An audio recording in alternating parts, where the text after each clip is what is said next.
All right, everybody. We are up and going. Finally, we're the Ducross brothers. I'm Tristan Ducross. On my side is always my partner in crime, the one and only Sean Ducross. As you can see, we're back. As you can see, kind of look a little bit different. This is what we've been kind of working on for everybody. But we are the Ducross brothers, sports warriors. What a great show we have in store for you guys. We have GSP retirement, David Bramlett. Thank you for joining us. Hopefully you like the new look, Big Boss Man. Matthew Padilla, dude, my man. Dude, Sean, before we get into the GSP talk, I just got to talk about Matthew because he's tuning into us right now. Is that, man, this kid, we always talk about evolution of the sport. And this guy is, I believe, he can correct me if I'm wrong on this, but he is 6-6 as an amateur fighter, and we always talk about progression and evolution in the sport for amateur MMA. And when we continuously cover amateur MMA, we've been in this game a long time. And yes, there's some other people that try to do what we do, but not necessarily as good as we do. But when we're talking about guys that change the kind of the landscape and the direction that they kind of go, that's Matthew. Matthew's 4-3. Okay. You were 3-3 coming into this fight, correct? 4-1 in his last 5. Yes. So, Matthew, as a fighter, you kind of always have to sit back after your loss and kind of reevaluate and re-educate your own mind and your mindset to kind of figure out, is this game plan, is this where you want to go? Matthew has done exactly that. This kid has taken everything that he has learned from the Dan Henderson camp, from with Sam Alvey, his teammates there from Trevor Wells. Mason fought on the card too, and I think he was screwed out of that fight. I think Matthew is on the verge of something very special that very few fighters have done, and that is switch a gear in a mind and be able to progress at such a rapid, and he's not taking easy fights at all either. And that's the thing that in amateur fights you kind of look to, because a lot of the amateur fighters, you're like, oh man, you get fed, and you're trying to look for kind of see what type of fighters that they're fighting. And Matthew does not take the easy fight. Matthew wants to become one of the best, and 4-5 his last 5 fight, one via, it's funny, everybody says a head kick knockout. I'm not going to buy that for a second, because he threw a head kick and then it was hammer fist galore. So the way that I see it is Matthew should, if TuffNUff brings him back, which I'm sure they will, man, I'm looking at TuffNUff and I'm thinking, dude, next should be a title fight. Either there or IE Fight Night need to look at this kid and put him in for a title fight, because 4-1 in his last 5. Yeah, and you're talking about Matthew Padilla, and we've known him for a while. We've had the honor of talking to the kid, and we've always preached evolution. Evolution is key. Without the evolution of understanding the sport and what you need to do to achieve greatness, it's really hard for an amateur to find success in this field. And when you see Matthew Padilla in this amateur field evolving as a fighter and winning fights different ways stylistically, you're seeing the growth of a fighter that you like to see, saying, you know what, this fighter has that opportunity to go pro. Not many fighters you see in amateur, you go, oh, this guy isn't going to go pro. Let's just be real. But I like he ain't going to go pro. Matthew's mindset, though, is he's been asked these questions about when is he going to go pro. The best mindset that you can have is the fact that he's like, you know what, I'm not rushing it. I'm still an amateur. I'm still learning. I'm still growing. So let's see where 2019 kind of starts going together. And I'm excited to see this kid moving through. Mason Incabellis, like I said, I'm a little disappointed that the judges gave it to the other kid, because I thought Mason actually won his fight out of Team Quest. But hey, you let it go to the judges, and well, you know the end game for that. So I give mad props to Matthew for continuing to grow, continue to do what he needs to do at Team Quest out here in Temecula, California, repping Temecula, California. Keep doing you, big boy. TuffNUff. Las Vegas, man, they are one of the premier amateur circuits out there, and they keep doing big things. beIN Sports actually allowed me to be able to watch some of our boys that we have been covering for a while. Big ups to them for TuffNUff continuing to do what they do. Sarek Shields, my man, took on the lightweight champ. That was a rough outing. Oh, my goodness. Rough outing, understatement. We've covered Sarek Shields, 3-0, stepped up against Quinlan, who is 5-0, who's the TuffNUff champ, and looked every bit of the part of a champion for TuffNUff. Yeah, and that's the thing about Sarek Shields. He's still got time to grow. He's still got time to adapt. So all this is, oh, yeah, you know what? I'll take a step back. Hey, and I'm just gonna go right back to the grind at victory. Man, Sarek Shields, if you want to know anything about how to take on a defeat, look at Matthew. There's a carbon copy. 4-1 in his last 5. How do you kind of rebound? This is where true fighters are tested. Where true fighters are made. Where, oh, yeah. Where their psyche is, where their mentality is. And it's going to be interesting to see what Sarek Shields' mentality is going forward after this recent defeat. That's the biggest question mark you got coming in. He's got a wonderful camp over there in Victory. It's just going to be interesting to see how his head gets wrapped around this defeat.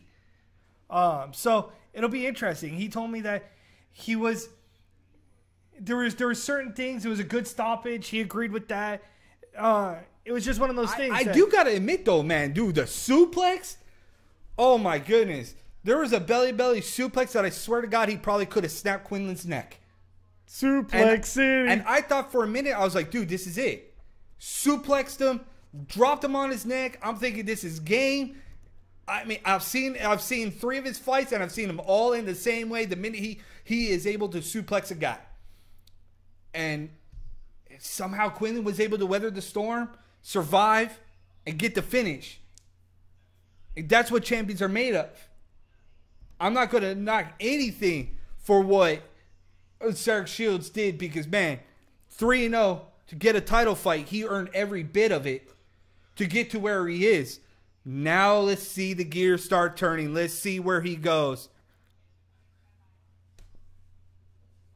Sarek has a fitting nickname. 0-100 real quick, right? The Berserker.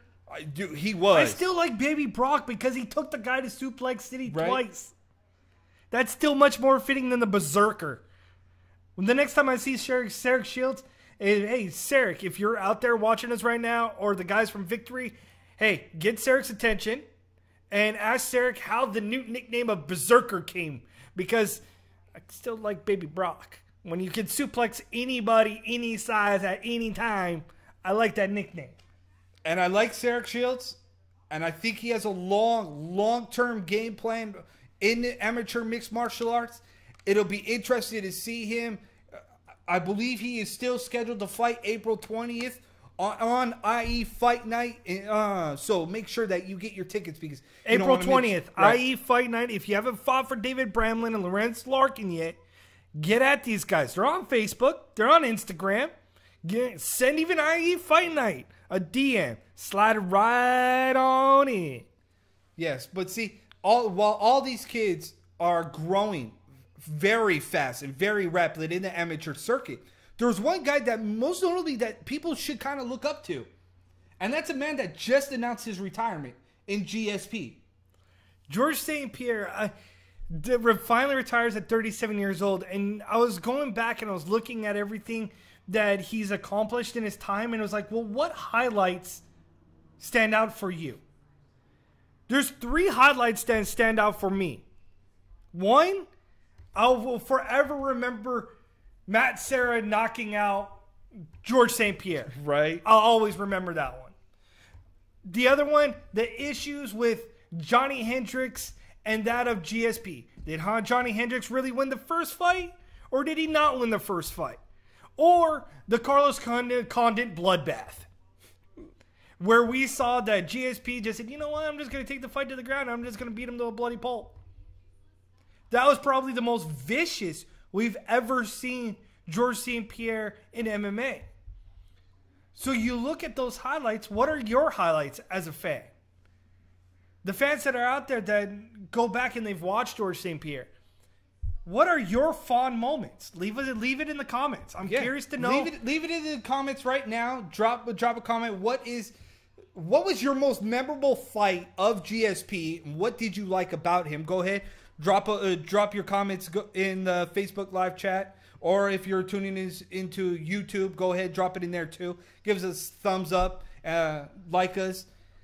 But my fondest moment was actually the fight with Diaz, because I thought that was something very vastly different, because we didn't know what GSP was going to be capable of doing, and to be able to showcase his talents and put it out there, regardless of winning or losing. This guy won, 22-something fights, world champion, comes back after a year, multiple years off, and is able to recapture gold, and not to get the fights that he wanted, not to get the payoff that he wanted, but you look at Conor McGregor getting the paydays, and you're thinking, well, why not GSP? You know, there's a couple of interesting things about GSP, and yes, I'm going to go a little bit left on this, and I really don't want to, but I will in this sense.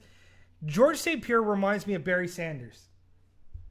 Barry Sanders had all these accolades and achievements of greatness while he was with the Detroit Lions, and when it came to winning a championship, he just didn't have the team around him.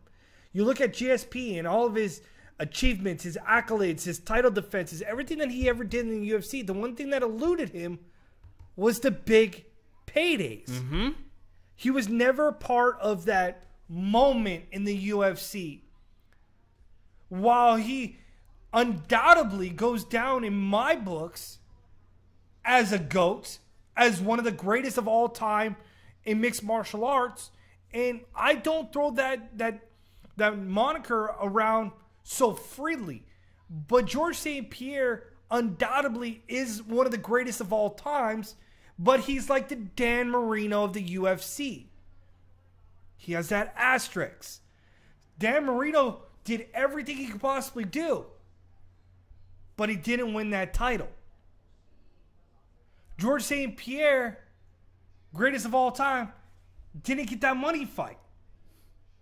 And I wrote it down that when I was looking at everything that George St. Pierre has done, when you're a billion-dollar corporation, how in God's green earth do you not offer a $25 million fight between Khabib and that of George St. Pierre? Why? Are you that afraid that George St. Pierre may come in, drop another 2 weight classes, and fight Khabib at 155 and take Khabib's title and then go, I'm out again for the 3rd time?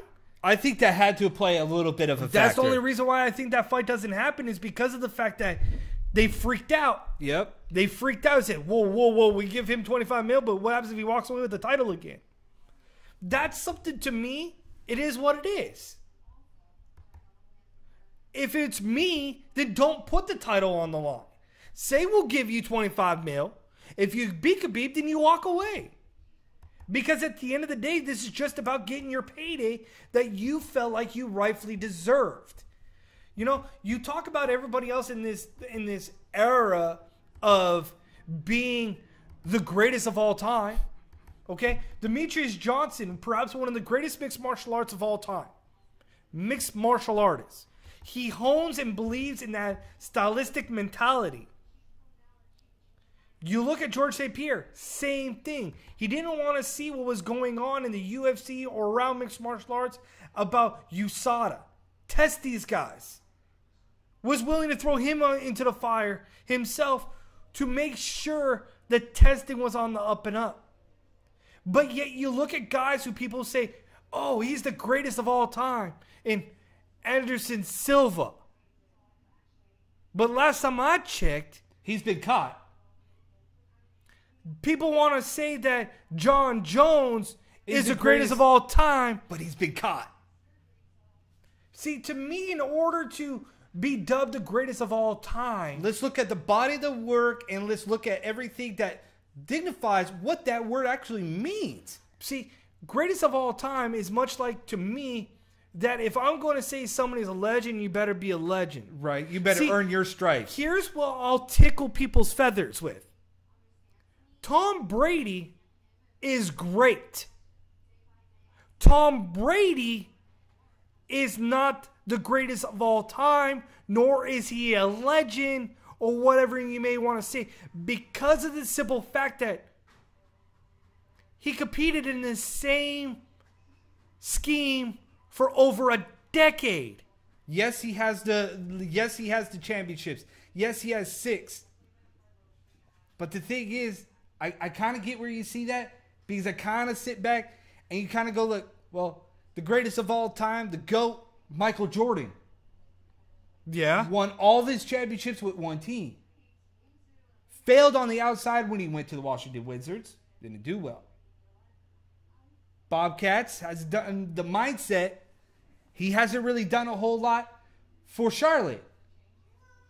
So when you look at the body of the work, we got to really, really dig deep onto what we are classifying people as legends or the greatest of all time. Because to me, you can't classify somebody as a legend or greatest of all time if one of two things are met. See, yes. Matthew Padilla, I actually agree. GSP was never tested positive. Avenged all his losses. He fought 2 generations of people. And yet he's still at the top. Yeah. When he was gone for years and came back and dominated. You meet 2 criteria. A, you never get popped for something. Or never cheated. Or B, you don't fight in the same system or play Tom Brady in the same cheated. system. Tom Brady cheated. Yep. Tom Brady also played in the same system for over a decade. Yep.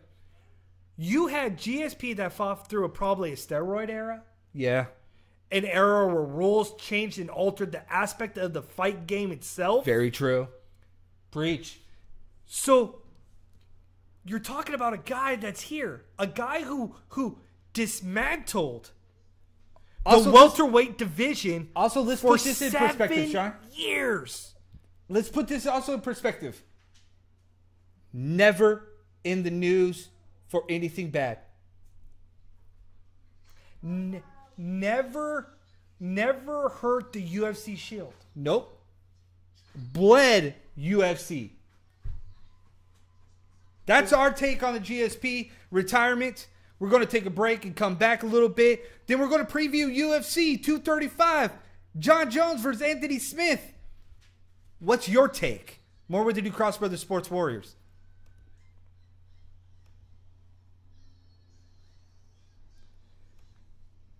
Fightbook MMA, your number one stop shop for all your MMA news and all of your MMA community fight fans. If you want to talk, that's where you need to go.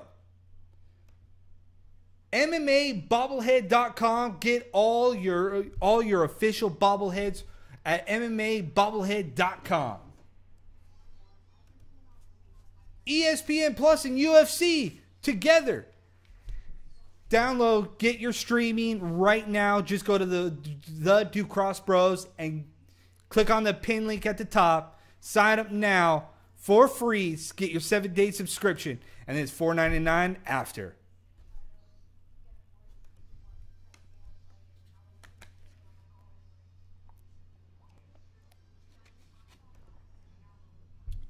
All right, everybody. We are back. We are the Duke Cross Brothers Sports Warriors.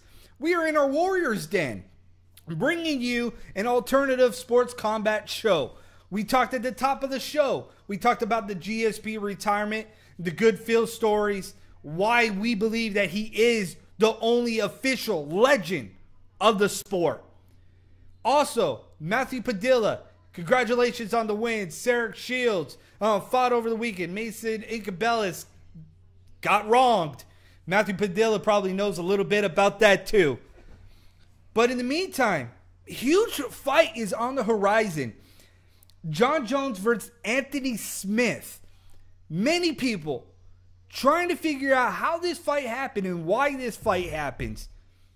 Anthony Smith believes it's his time. Jon Jones, he ain't even at the tip of the iceberg yet. I was looking up this fight and I was like, really? Anthony Smith versus Jon Jones.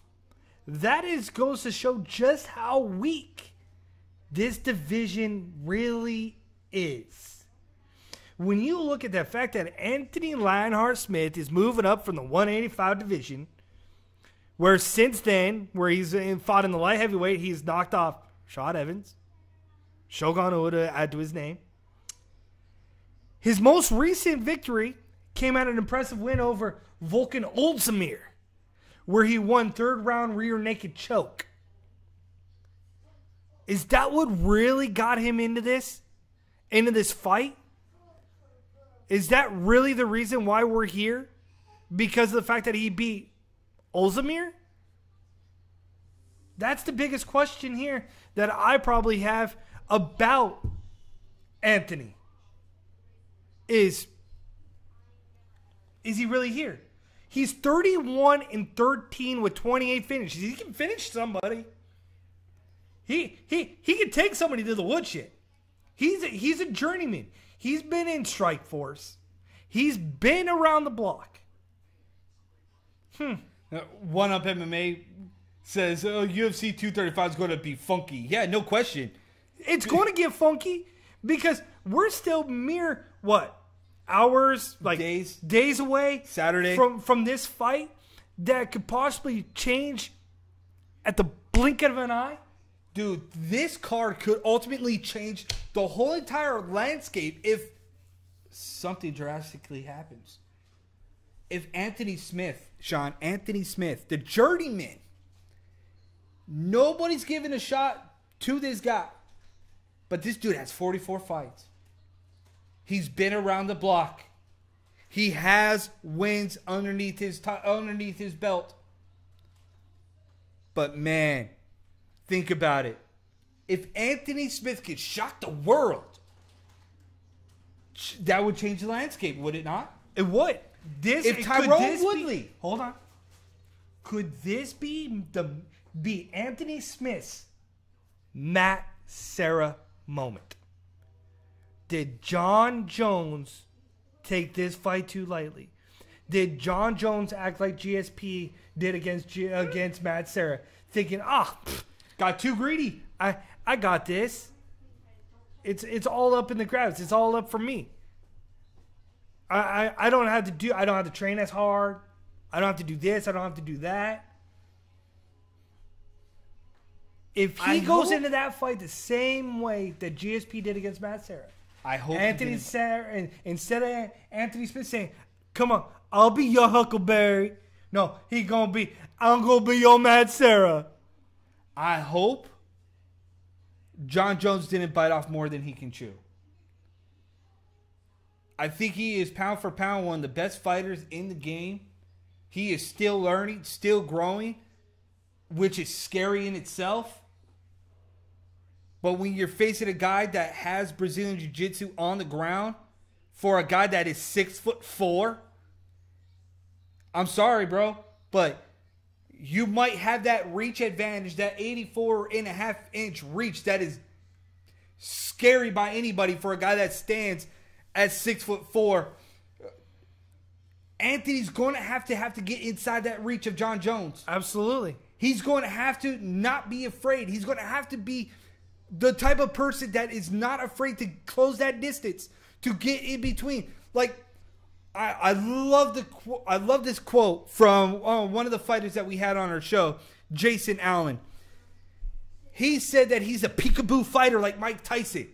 That's exactly what Anthony Smith is going to have to do, Sean, is play peekaboo with Jon Jones to be able, absolutely, can't rush in, but he's going to have to play peekaboo like Mike Tyson. When you talk about playing peekaboo and you talk about what Anthony is capable of doing in his fight, you got to look over the fact too and say, you know what? Anthony cannot take this fight to the mat. No matter what everybody thinks. This fight cannot go to the ground. No.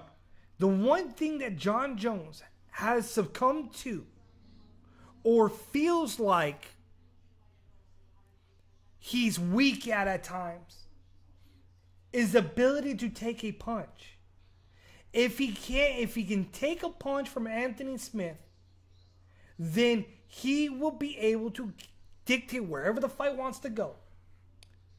But Anthony Smith must keep this fight standing and must let his hands go and let Jon Jones know, I'm here. Yeah, I got here because I talked my way into it. Yeah, I choked out Ozdemir. I knocked out Rashad Evans. I knocked out Shogun Rua. Yeah, I deserve this shot. Oh, cool. You do. But you're facing Jon Jones, who systematically has dissected the light heavyweight division. So at this point, if he comes in and dissects another light heavyweight, why does the UFC even have a light heavyweight division? Because at that point, he might as well go up to heavyweight. Because the only fight left is Brock Lesnar, DC.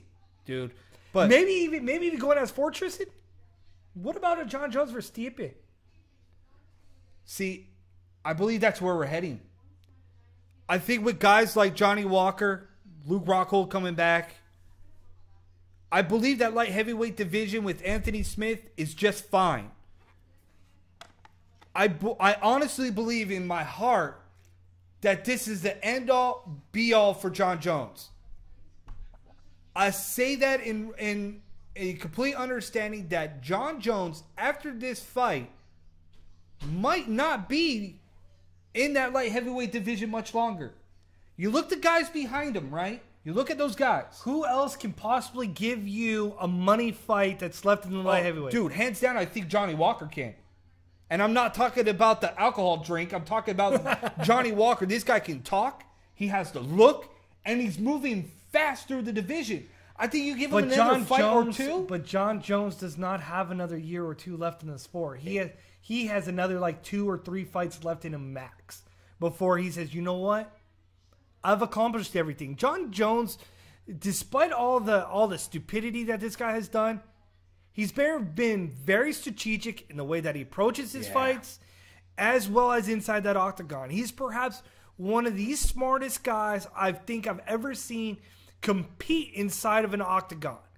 The way that he can see things, his IQ is unmatched. His fight IQ is ridiculous, and it's unparalleled to certain fighters that are in the fight game. It is like when you talk about GSP standards. The ability to evolve and to adapt on how a fight approaches. It is just like, whether anybody wants to believe it or not, Tyron Woodley is very smart and strategic. Tyron Woodley competes at another level that either people say, he's boring, but wait, he also does this. He has had some exciting fights for Tyron Woodley. Absolutely. Tyron Woodley fights the way that his counterpart fights. And when I look at that, it's like, that's very true. Again. Because against Wonderboy Thompson, he didn't fight Wonderboy Thompson style. He tried to outpoint Wonderboy. Yep. When he fought, who else did he fight? When he fought Darren Till. How did he fight Darren Till? He fought Darren Till in perhaps one of his more exciting fights in recent memory. And when you look at Tyron Woodley and Usman, I love this fight because Usman's very well-rounded. And when you look at Usman, and I'm thinking that, dude, this guy could be the kryptonite to Tyron Woodley. And want to know why? Because everything that Tyron has done, he has the speed, he has the power. I get it. Don't mistake that. My issue with Tyron Woodley is that he's never really faced a person that is very diverse in all aspects of his game. Usman is that. Usman's 9-0 since 2015. Has continuously ran people through the ringer to finally get the call. If I am Tyron Woodley, I am scared to death of this fight. I do not want this fight to go into deep waters. If this fight goes into deep waters, this is Usman's fight. Forget it. You take Tyrone out of the first 2 rounds, you could honestly think that Usman has a shot, Sean. And I think that's a scary fight. I do give props to Tyrone Woodley for the sole purpose that he is the only UFC fighter to stay in his lane. And I mean that because here's a guy that says, put anybody in the way and I will fight you. He's not about going, well, you want to come down to my weight class, I'm going to come up to your weight class. Like Henry Cejudo and TJ Dillashaw. Or Max Holloway or Dustin Poirier. We're talking about a man that has statistically stayed in his lane. That's Woodley. And you look at Woodley and you look at Usman, I like this fight, and you said it a few minutes ago that when you look at the movement and you look at the fact that that Usman brings to you versatility in this fight, basically to me you're looking at a mirror.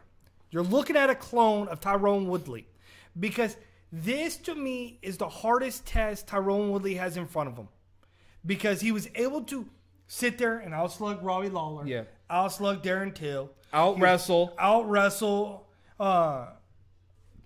So you seen certain things. He out-wrestled Damian Maia. Right. Come on. One thing he hasn't fought is somebody that's universally the same guy. Both world-class wrestlers. Yes. Both guys can trade a little bit on their feet. How do you game plan for a guy that's not one-dimensional like Darren Till, Damian Maia, Robbie Lawler? What I keep saying.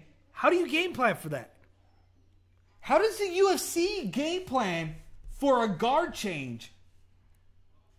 If Usman wins, if Anthony Smith wins, and then what about the mythological monster that is lurking in the wings named Ben Askren, who finally gets his due against a guy named Robbie Lawler, who basically almost sent Rory McDonald into a coma and into hiding, is going to take on Ben Askren. And I want to ask everybody, I just need to know, what are your guys' opinion? I think Ben Askren is highly overrated. I don't think he's highly overrated. You're talking about one-dimensional, Sean? He is very one-dimensional. But when you are one-dimensional and that good, and people know what you're going to do, and you still can't stop it. Is it just me, or does he remind you like of a poor man Khabib?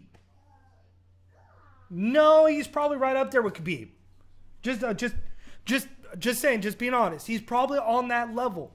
And that's the thing, is like, everybody in our circle, you can Google anybody that when you look about previews on UFC 235 and people are talking about Ben Askren, saying that Ben Askren has been thrown in the deep waters in the UFC because he gets Robbie Lawler. Man, he had to. No. He came from one. No. He had all this pedigree. So, yes, he should have been thrown in there. No. They're using the wrong verbiage. Continue. He is not thrown into the deep waters against Robbie Lawler. Robbie Lawler is one-dimensional. Robbie Lawler likes to stand and trade. Yes, he does. Robbie Lawler cannot defend a takedown. Robbie Lawler hates defending takedowns. Robbie Lawler sits on his back crying foul when somebody out-wrestles him. We saw that in Strikeforce. So we've seen that in the UFC. So the one question that I had leading into this fight, Sean, is we know both fighters are one-dimensional. We have always said in order to become better at your craft, face a person that is better at something than you are not. So here's a guy that his wrestling not really that great. Guess what? Facing a guy that is crazy wrestler in Ben Askren. Can Robbie Lawler stop a takedown? No. And if he does, it's Robbie's fight, is it not? Is it not, Sean? If he could stop the takedown. It's about as bad as when you say, you know what, when we go back and we watched. Oh, I totally agree with that. This fight has reminiscence of we've got Conor McGregor versus Khabib version 2.0. We already know the outcome. We already know which way this is going to be. Ben Askren is just like, yeah, thank you for throwing me your dog, and I'm just going to put him to sleep. Yeah, one guy that's just tuning into us right now, Dennis in the chat room says, if Askren loses, what does this do for the ONE FC stock? Honestly, there should be questions, should there not? Because you just traded pound for pound one of the best in the world for another guy, what you thought was going to be another Conor McGregor. Guy that talks a lot. The guy that Dana White blocked on Twitter. What does that say about your stock? Because then now there's talks and there's rumblings that ONE FC wants to bring Vitor Belfort out of retirement. Well, in hindsight, he never really retired. Come on, let's be real. That guy off TRT, he ain't nothing special anymore. But ONE FC, I'm already having questions about the product of ONE FC. I love ONE FC.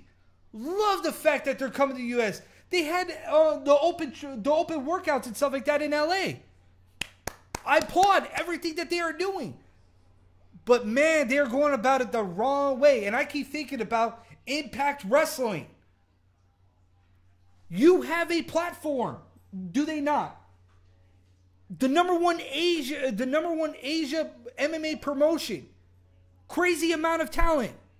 You get Eddie Alvarez. You get Demetrius Johnson. You get Sage Northcutt. Who's out there promoting right now? Those three, right? But want to know what's interesting about that? Is like, go ahead and I'll wait. Our guys at Fightbook would probably get a field day with this because with their memes that they do over there, and I would find this very amusing. You look at the open tryout poster. The open tryout poster. Yep, I know where you're going. Eddie Alvarez, Demetrius Johnson. The centerpiece, Sage Northcutt. That's what I'm saying. They're plugging the wrong people. The people that got them to where they're at right now were all the homegrown talent. Now they're banking off of the notoriety of the UFC name is what it seems like. Because that's what they have on their posters. That's what they had in LA. I love ONE UFC, but man, if you learn anything from like Impact Wrestling, you had your own homegrown talent. You had everything moving in the right direction. Then you sell off your soul because into which But Tristan, that's not even the case. They're still showcasing their homegrown talent. The issue at hand is not that aspect. The issue at hand is that when you got Eddie Alvarez and Demetrius Johnson, why are they in the shadows of the poster? They have far bigger name recognition. They have more name gain to draw fight fans in. Then why are you putting a young kid at the front of the poster? Now, Demetrius Johnson is pound for pound. And I get it's your two tournaments. I get it. Your two tournaments with your head monsters that you just got. I get it. Sage Northcutt on a 3-fight win streak was supposed to be this phenomenal fighter. At 19 years old, he was thrown to the wolves in the UFC. Had some ups, had some downs. Goes to the... I hope for Sage's sake that going to ONE FC, that he's like, I'm getting paid now. And not sitting back on the kind of, well, I'm Sage Northcutt. I fought in the UFC. I'm on a 3-fight win streak. I'm now getting paid. I can just sit back. I hope he's out there to test himself. I really do. But when we come back, One new era is a sick card. Oh, no question. No question. Especially with the new tournament, doing the tournaments. Right. Woo. One FC's crazy, though. They're crazy. Go digging into the pocket of what has made Bell towards the new era, no pun intended, taking over. Oh, it's going to be crazy, though. I am super excited for this card. Super excited. One FC is channeling their inner New Japan. Yes, sir. I will definitely run with Running that. overseas and now want to come to the Look States. at you. I'm so proud. I'm like a proud brother right now because you're actually bringing wrestling into the combat sports world because it's in some ways it kind of ties into play. The parallels are there, and I like to get people to think. Yes, but we are the Ducross brothers in the Warriors Den out here in Temecula, California. We'll be right back. I'm Tristan Ducross. Along my side, as always, my brother, Sean Ducross. We will talk about boxing next.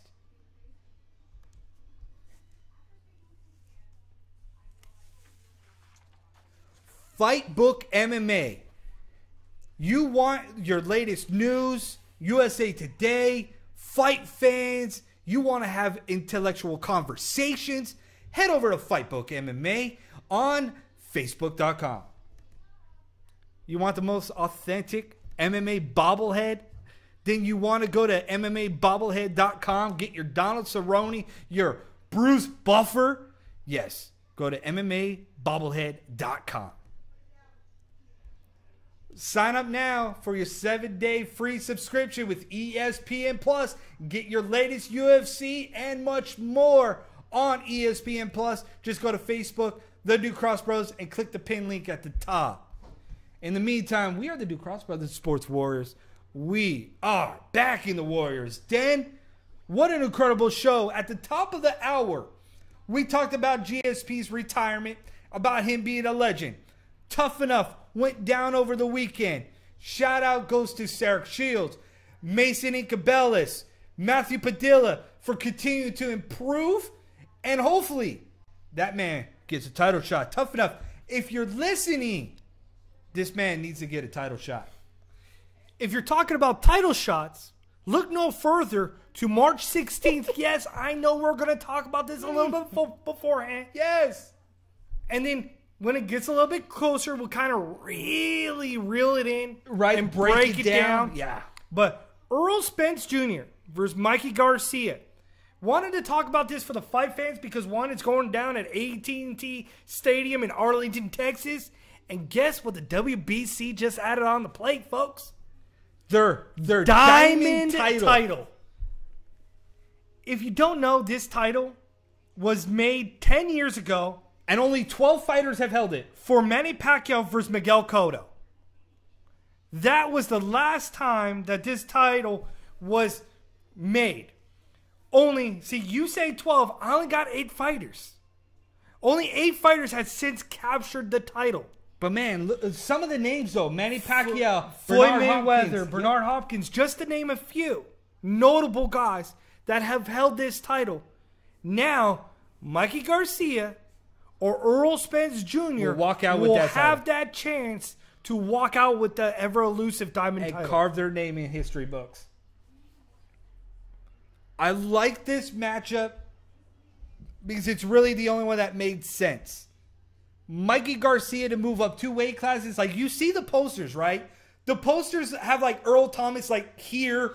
And then you have... Errol Spence. Yeah, Earl Spence here. What did I say? Earl Thomas. You're talking about the safety. Wow, yes. Wow. Errol Spence Jr., you have him up here and you have Mikey Garcia down here. The height discrepancy is huge. But the weight mass won't be that much of a difference come fight night. That's what you say, and I still see that Spence is going to be ginormous. Either way you look at it. The fact that he towers over him by a good 2-3 inches.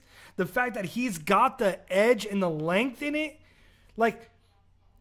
I'm sorry. Everything points against Mikey Garcia. You like Mikey Garcia because Mikey Garcia has a heart that is undeniable. But in order to go up against a guy like Errol Spence Jr., dude, you've seen his fights. He is pound for pound one of the most ruthless boxers I think I've ever seen that will attack somebody's body and break them down systematically through the course of the fight. Before that, either A, one of two things are going to happen. You're going to quit, or your corner's going to have you quit. Yeah. Errol Spence, he has the angles, the body work is all there. My interesting thing is that this fight. If you guys need to get this fight. I'm just happy to finally see that Errol Spence Jr. has finally stepped up in competition to fight that guy, Mikey Garcia. Doesn't happen too much. No, but Sean, his ring IQ, his angles are all there. What Mikey Garcia will need to do, come fight time, will be the same size theoretically in the weight, not in the height. But Mikey Garcia will need to use that speed. Need to get in and out. And must use his counterpunching. Yes, because if he doesn't, Sean, I feel for Mikey Garcia. Because Mikey Garcia, Sean, could etch his name in history as the first ever two-time WBC Diamond Champion. Two-time. Nobody else could have that claim to fame except for him. It would be a unique situation, but you gotta withstand a smart fighter in Errol Spence Jr. and the smart aggression that he deploys at the hands of, But I just also want to say, Sean, is that if I'm Spence Jr., if somehow he loses to Mikey Garcia, right, Sean? Yes. Please, I'm begging you, do not pull a Triple G. Do not demand a rematch. Do not demand a rematch. Because last time that did not bode well for Triple G. Where is he, Sean? Apparently going to sign with DAZN. But where is he? But he's going to sign with DAZN. He has fallen by the wayside after two losses and getting brutalized by Canelo number 2. If he loses to Mikey Garcia, don't ask for a rematch. Don't do it. It does not end well. Because there is a lot more fighters that are right there on the cusp. Well, apparently, Sean Porter, WBC champ. Terrence Crawford. You want to talk about that guy? About his record being what it is? I still not a huge fan of Terrence Crawford, and I believe that his record showcases why I don't believe he's pound for pound one of the best. But then you got Manny Pacquiao still out there, still a name. Keith one-time Thurman's out there. Who's still calling for Manny Pacquiao. You have so many other fights to then just go, don't do the rematch. Don't do the rematch. Don't pull a Triple G. It won't end well. It won't. But what's not ending well was the situation in the 155-pound division. Khabib is out in the UFC for the foreseeable future. Yep. They needed an alternative. So Max Holloway says, yo, I'll step up to 155. Dustin Poirier takes his social media crying foul about how he wanted to be released. Yep. Now he's going to fight Max Holloway for the 155 interim title. So I guess if you poke the bear a little bit and you cry foul, go to social media, take it up with the fans run with it, you get a title shot now? I guess. And the Dustin Poirier and Max Holloway, they're going to run it back. Don't you love that word? Let's run it back. Because these two fought back in 2012. Yep. That saw Max Holloway make his featherweight debut against Dustin Poirier when Dustin Poirier realized, yeah, I'm not really a featherweight. In hindsight, it's a great fight on the card. I don't know. I don't know what this could kind of do for both guys. I get it for a title. Well, number one contender title. Let's call it that. it's a different fight than what I think most people would be accustomed to, because you have a guy that's a striker, a guy that's a little bit more dynamic in a stand-up game. I think Max Holloway can change levels really well, and I think that's scary for Dustin Poirier. I believe Dustin Poirier might have bit off a little more than he can chew. He may have, and it may be very interesting, because what I don't get is why we even got here. Dustin Poirier continuously calls out Conor McGregor, Tony Ferguson. Anybody that will listen. Yo, anybody want to fight? Because I really want to fight, but nobody gets offered to him for some reason. Boggles my mind. I don't get it. And the reason why Dustin Poirier got this fight is like not to shit on Dustin Poirier for this, but want to know why Dustin Poirier got this fight? Because another guy said no. Because Tony Ferguson said no to the fight. So Dana White calls up Dustin Poirier and said, Dustin Poirier, you're going to get this title shot underneath one of two situations. Max Holloway pulls out, you fight Tony Ferguson. If Tony Ferguson pulls out, you fight Max Holloway. So the original bout was supposed to be Max Holloway versus Tony Ferguson. Yep. And that's what prompted Dustin Poirier to say, just release me. And then insert back to Dustin Poirier getting a title shot.